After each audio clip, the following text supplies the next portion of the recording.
अखिलेश यादव मुख्यमंत्री बनेंगे और उत्तर प्रदेश का विकास करेंगे। प्रियंका गांधी जी मजलूमों की, अत्याचारों की लड़ाई लड़ रही है। मुझे लगता है इस बार अखिलेश सरकार ही इस बार आएगी। योगी बाबा का समय पूरा हो चुका है। जीएसटी नोटबंदी से समझिए कि व्यापारी रोड पे आ गए बेचारे। कोविड आ गया, वरना अब तक तो रोजगार तो आ ही रही है। तो जनता समझती है और जनता भारतीय जनता को पार्टी को वोट देने के लिए बिल्कुल तैयार बैठी हुई है। उत्तर प्रदेश विधानसभा चुनाव देश की राजनीतिक दिशा तय करने में अहम भूमिका निभाता है। उत्तर प्रदेश के अंदर कुछ ऐसी विधानसभा सीटें हैं जिन पर सभी राजनीतिक पार्टियों की खास नजर रहती है और वो उन्हें जीतने के लिए पूरा जोर लगा देते हैं। आज बात करेंगे प्रधानमंत्री नरेंद्र मोदी के संसदीय क्षेत्र वाराणसी की। यहाँ विधानसभा की 8 सीटें हैं, इनमें से एक है वाराणसी उत्तरी। 2012 और 2017 में वाराणसी की उत्तरी सीट पर बीजेपी के रविंद्र जायसवाल जीते थे। विधायक रविंद्र जायसवाल योगी सरकार में स्वतंत्र प्रभार संभाले स्टाम्प और न्यायालय शुल्क एवं निबंधन विभाग के राज्य मंत्री हैं।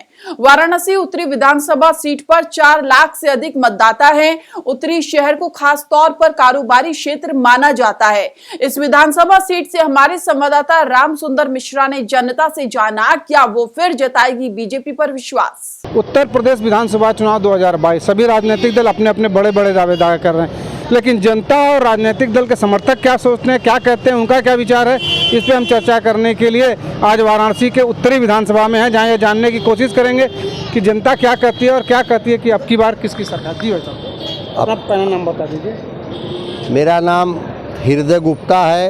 क्यों अखिलेश सरकार? इसलिए कि व्यापारी वर्ग, किसान आंदोलन सारे जान लीजिए प्रदेश और देश में इतने लंबे समय से पीड़ित चल रहे हैं। कोरोना काल में व्यापारी इतने दुखी हैं। जीएसटी नोटबंदी से समझिए कि व्यापारी रोड पे आ गए बेचारे। समाज पूरा नाराज है भारतीय जनता पार्टी से। राजभर समाज को विधायक नहीं चाहिए, सांसद नहीं चाहिए, मंत्री नहीं चाहिए, वो एक का भला। राजभर समाज को उसका हक, उसको शिक्षा चाहिए, राजनीतिक अधिकार चाहिए, सामाजिक न्याय चाहिए उसको। अखिलेश को तो टक्कर प्रियंका ही खूब दे रही है। नहीं, ये तो केवल आप कहाँ आप अच्छा जो बीमार पड़ा हुआ है आईसीयू में, उससे आप अखिलेश लड़वा रहे हैं। ये बताइए, जो आईसीयू में पड़ा हुआ है जो दल है, वो अखिलेश से कहाँ लड़ा रहे हैं उसको आप जो है नहीं, कहाँ से उड़ जाए। अभी तो दवा पानी चल रहा है, अगर आ जाता तो अच्छी बात है, हमको कोई दिक्कत नहीं, लेकिन उनकी लड़ाई कहीं है नहीं। लड़ाई सीधे आमने सामने भारतीय जनता पार्टी और समाजवादी पार्टी के सामने है। अब भारतीय समाज पार्टी बुरी तरह से हारने जा रही है 2022 के चुनाव में। अखिलेश यादव मुख्यमंत्री बनेंगे और उत्तर प्रदेश का विकास करेंगे। केवल कह रहे हैं कि कांग्रेस आईसीयू में मैं इनको बता देना चाहता हूँ, अगर कांग्रेस आईसीयू में रहती तो प्रियंका गांधी जी महिला होकर 3 दिन जेलों में नहीं रहती। उत्तर प्रदेश की जनता देख रही है और ये लोग आईसीयू की बात कर रहे हैं। कल भाजपा से भी समाजवादी पार्टी के लोग मिल सकते हैं, इसमें कतई दो राय नहीं है। जे सपा के ओर दी, वो अपने माई बहन के संगे घात करी, तो इस सभा में कल एक हो गए। तो ये भाजपा सपा दोनों एक है। ये आपके चैनल के माध्यम से हम बताना चाहते हैं, प्रियंका गांधी जी मजलूमों की, अत्याचारों की लड़ाई लड़ रही है। प्रियंका गांधी जी एक महिला होके अखिलेश यादव जी क्यों नहीं आगे गए, लखीमपुर गए? बताइए मुझे आपके अपने चैनल के माध्यम से। अखिलेश यादव जी धरने पे बैठे, घंटे में पुलिस बैठाई, चले गए घर में, अपने ट्वीट करने लगे घर में बैठ के। प्रियंका गांधी जी ने महिला के नाम पर सहन दिखाते हुए, सज्जनता दिखाते हुए, गांधी के विचारधाराओं के ऊपर चलते हुए उन्होंने 3 दिन जेल में रहते हुए महिला का अपने पूरे उत्तर प्रदेश की जनता को लड़ाई लड़ने का अधिकार दिया कि मैं आपके साथ हूँ, मैं लड़की हूँ, लड़ सकती हूँ का भी नारा उन्होंने प्रियंका गांधी जी ने लखीमपुर में जाकर दिया और परिवार को आर्थिक मदद का भी हर प्रयास किया और अपने पास से आर्थिक मदद भी की परिवार की। अब की बार किसकी सरकार? भारतीय जनता पार्टी की, निश्चित तौर पर। कैसे, क्यों चुने? जनता, महंगाई अलग है। हाँ ठीक है, रोष अलग है। हाँ नहीं, रोष नहीं है, महंगाई थोड़ी सी है। हाँ। लेकिन देखिए, इतने बड़ी महामारी से जो देश निकल कर के आया है, यूरोप के इतने विकसित देश जिनके यहाँ प्रति व्यक्ति 100 लोगों पर 2 डॉक्टर हुआ करते थे, उनकी स्थिति ऐसी हुई, तो हमारे भारत देश को संभालने में कोरोना से इतनी ज़्यादा समस्या आई। और भारतीय जनता पार्टी की सरकार ने जिस तरह से अभी पिछले 18 महीनों से आदरणीय प्रधानमंत्री जी और आदरणीय मुख्यमंत्री योगी आदित्यनाथ जी फ्री में राशन दे रहे हैं, फ्री में वैक्सीनेशन हो रहा है, विकास आप देखिए, विकास अपने चरम पर है, सड़कें देखिए, विकास देखिए, पॉल्यूशन कम हुआ है।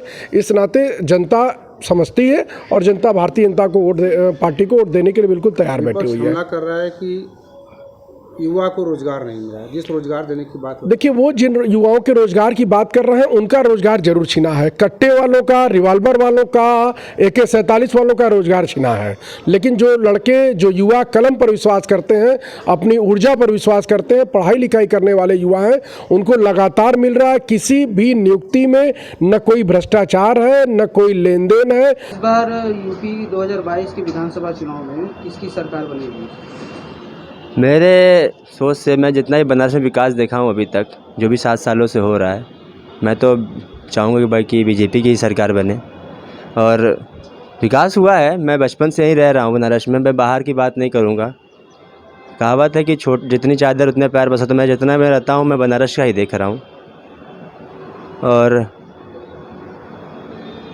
बनारस में विकास हुआ है, और जो अभी 5 साल 6 साल पहले से आए हुए होंगे वो अभी आकर देख लें तो उनको दिखेगा कि हाँ कुछ ना कुछ तो विकास हुआ है। बाहर की तो बात मैं नहीं करूँगा। और बाकी इंडिया में बात रही तो वहाँ भी बहुत विकास हो रहा है पूरे इंडिया में, और आपके नज़रों से देखें तो बहुत कुछ विकास हुआ है। हाँ, थोड़ी बहुत आप लोग जैसे बेरोज़गारी को लेकर बोल रहे थे, आप लोग है थोड़ी बहुत प्रॉब्लम है, कोविड आ गया, वरना अब तक तो रोज़गार तो आ ही रही है, ऐसा नहीं है। फॉर्म हम डालिए आप लोग। महंगाई के विषय में आप क्या बोलेंगे? महंगाई कितनी बढ़ रही है बीजेपी की सरकार में, इसके विषय में आप क्या बोलेंगे? अब मेरे हिसाब से तो ये लगता है अगर सरकार किसी की भी होती तो इस समय जो चल रहा है महंगाई बढ़ती ही बढ़ती। आप भी जान रहे, कोई किसी से छिपा नहीं है, 1.5-2 सालों से हम लोग कोविड से परेशान हैं, और हम ही लोग नहीं, पूरे इंडिया ही नहीं, पूरा वर्ल्ड परेशान है। भारतीय जनता पार्टी का कोई विकल्प नहीं है भाई साहब। आज की तारीख में 2022 माननीय योगी जी और मोदी जी के नाम उत्तर प्रदेश की एक एक जनता, चाहे वो किसी भी धर्म जाति मजहब की हो, उसने मन बना लिया है विकास के नाम पे। और जो पिछला कोरोना अभी बीता है, मुफ्त अन्न योजना, सड़क का निर्माण, जल संसाधन की पूर्ति, शिक्षा, किसी भी विषय में आप जाएंगे, इस सरकार का कोई विकल्प नहीं है। अगली सरकार 300 के पार योगी जी के नेतृत्व में बन रही है या बन गई है आज की तारीख में। 2022 के विधानसभा चुनाव में अब की बार किसकी सरकार? मुझे लगता है इस बार अखिलेश सरकार ही इस बार आएगी। योगी बाबा का समय पूरा हो चुका है।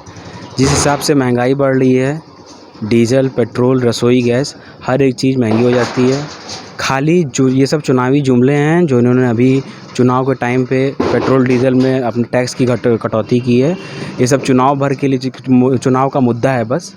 और ये खाली आप विकासी कार्रवाई देखेंगे तो खाली कागज़ों पे है विकास। मुझे नहीं लगता है कि ज़मीन पे विकास उतरा है। पेपर उठा के देख लीजिए, क्राइम, NCRB का क्राइम रिकॉर्ड देख लीजिए, कहीं पे भी कोई कमी नहीं आई है उत्तर प्रदेश में। तो इसीलिए मुझे लगता है अखिलेश सरकार इस बार पूर्ण बहुमत के साथ आ रही है। अब आपने देखा कि किस तरह से वाराणसी के लोग अपनी प्रतिक्रिया दे रहे हैं और बता रहे हैं कि अब की बार किसकी सरकार है।